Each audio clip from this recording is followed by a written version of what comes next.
হচ্ছে এখন মুম্বাই নয়, কাঁথি শহরে এখন হচ্ছে গণেশ পুজো মণ্ডপগুলো তোমাদের ঘুরিয়ে দেখাচ্ছি। যে কাঁথি সমন্বয় ক্লাবের যে পুজো মণ্ডপটা তোমাদের ঘুরিয়ে দেখাচ্ছি। তো চলো দেখাই কেমন সেজে উঠেছে সমন্বয় ক্লাবের যে পুজো মণ্ডপ। গাইজ মণ্ডপে ঢোকার মুখেই এইভাবে লাইট রয়েছে প্রচুর। এই যে লাইটিংগুলো বেশ সুন্দর লাগছে রাত্রিবেলা, একদম লাইটিংগুলো জ্বলছে যখন একদম দারুণও লাগছে। মোটামুটি এই ওই সামনের দিকটায় আর এদিকটায় হচ্ছে সমন্বয় ক্লাবের গণেশ পুজো হচ্ছে, ঠিক আছে। এই যে কলেজ মাঠ রয়েছে, কলেজ মাঠের ঠিক অপোজিটেই রয়েছে। তো তোমরা এসো দেখো, বিশেষ করে রাত্রিতে এলেই আশা করি ভালো লাগবে মণ্ডপগুলো, কারণ রাত্রিবেলা সব লাইটগুলো যখন জ্বলে তখন আরও মণ্ডপগুলো আরও বেটার লাগে। তো রাত্রিতে এসো সবাই দেখো।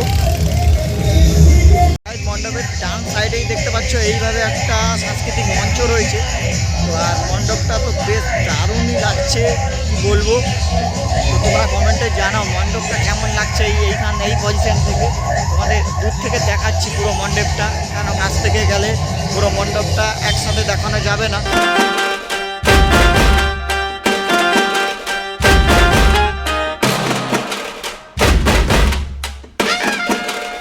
এবার মণ্ডপটা তো দূর থেকে দেখালাম, তো এবার কাছ থেকে চলো দেখাই। কাছ থেকে গিয়ে দেখাচ্ছি প্রত্যেকটা ডিজাইনগুলো কী কী রয়েছে মণ্ডপের মধ্যে, ডিজাইনগুলো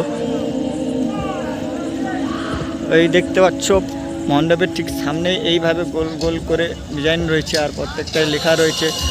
ওই গোল গোল ডিজাইনগুলোতে অনেক কিছু লেখা রয়েছে, যেরকম যে গণপতি বাপ্পা বা নম গণেশায় এইসব কিছু লেখা রয়েছে। আর এখানে দেখতে পাচ্ছ একদম বেশ সুন্দর লাগছে এই ডিজাইনটা, একদম চারিদিকে কাপড় দিয়ে এরকম ডিজাইন করা রয়েছে। আর এই মিডিলে একটা দেখতে পাচ্ছ পদ্ম ফুলের ছবি রয়েছে, আর এখানে একটা গণেশ ঠাকুরের ছবি রয়েছে, দেখেছো রং দিয়ে আঁকা হয়েছে। আর প্রত্যেকটা এইভাবে ডিজাইনের মধ্যে মধ্যে একটা কলা পাতার ডিজাইন রয়েছে, সেই ডিজাইনের মধ্যে মধ্যে এরকম ডিজাইন রয়েছে। এখানে দেখতে পাচ্ছ স্বস্তিক চিহ্ন রয়েছে। আর এদিকে গণেশ ঠাকুরের একটা মুখমণ্ডলের চিত্র রয়েছে। আর এদিকে দেখতে পাচ্ছ ঘাসের মধ্যে যে মায়ের চোখ সেটাও ফুটিয়ে তোলার চেষ্টা করা হয়েছে। আর এদিকে স্বয়ং মহাদেবের মুখমণ্ডল রয়েছে, আর মহাদেবের স্বয়ং সাপও রয়েছে। আর এদিকে অনেক রকমের ডিজাইন রয়েছে, এরকম আঁকা চিত্র রয়েছে যে মণ্ডপের মধ্যে।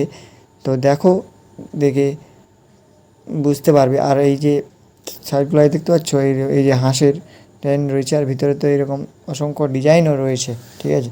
আর এই যে সাইডে দেখতে পাচ্ছ ছোটো ছোটো পাতা পাতা টাইপের, মানে বেলপাতা হয়, ওই বেলপাতা স্টাইলে হয়েছে।